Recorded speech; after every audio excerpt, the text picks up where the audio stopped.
দাগনভূঞার রাজাপুর ইউনিয়নে গতকাল বিকেলে বিদ্যুৎ থেকে আগুন লেগে পুড়ে ধূলিসাৎ হয়ে যায় 4টি পরিবারের বসত বাড়িঘর।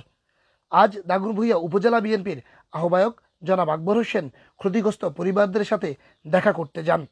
এ সময় ক্ষতিগ্রস্ত পরিবারের মাঝে 8 বান্ডেল ঢেউটিন এবং 4 বস্তা চাল, 4 বস্তা আলু সহ নিত্য প্রয়োজনীয় বিভিন্ন জিনিস তিনি প্রদান করেন এবং জানান তাদের এই সহযোগিতা অব্যাহত থাকবে। স্থানীয় বিত্তবানদের অসহায়দের পাশে দাঁড়ানোর আহ্বান জানান আকবর হোসেন।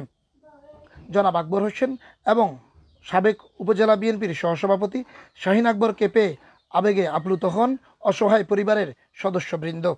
আব্দুল নবীতে যে অগ্নিসংযোগ হয়েছে সেটা আমরা দেখতে আসছি।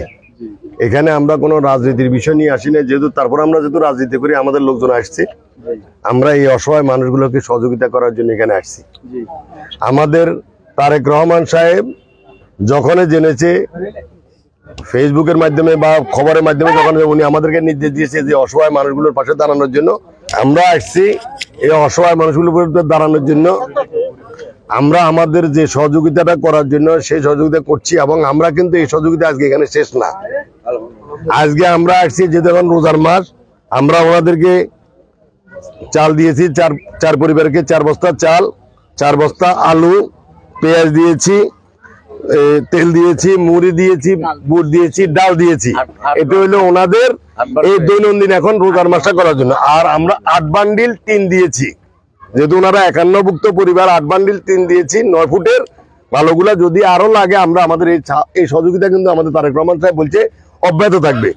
আবার আমরা এই বিএনপির মাধ্যমে যেটুকু করেছি তারেক রহমানের নির্দেশে, তার পাশাপাশি এলাকা যারা বিত্তবান আছে আমি সবার কাছে অনুরোধ করব এই অসহায় মানুষগুলোর পাশে। এখন যাদের যে পরিমাণ ক্ষয়ক্ষতি হয়েছে সেটা আমাদের পক্ষে পুষিয়ে নেওয়া সম্ভব না, তবু তাদেরকে আবার নতুন জীবনে ফিরে আসার জন্য যেটুকু সহযোগিতা করার সবাই মিলে সহযোগিতা করবেন। এবং তারেক রহমানের যে নির্দেশনা দিয়েছে সেই নির্দেশনা অনুযায়ী আমরা ওনাদেরকে সহযোগিতা অব্যাহত রাখবো। সবাইকে ধন্যবাদ। আসসালামু আলাইকুম।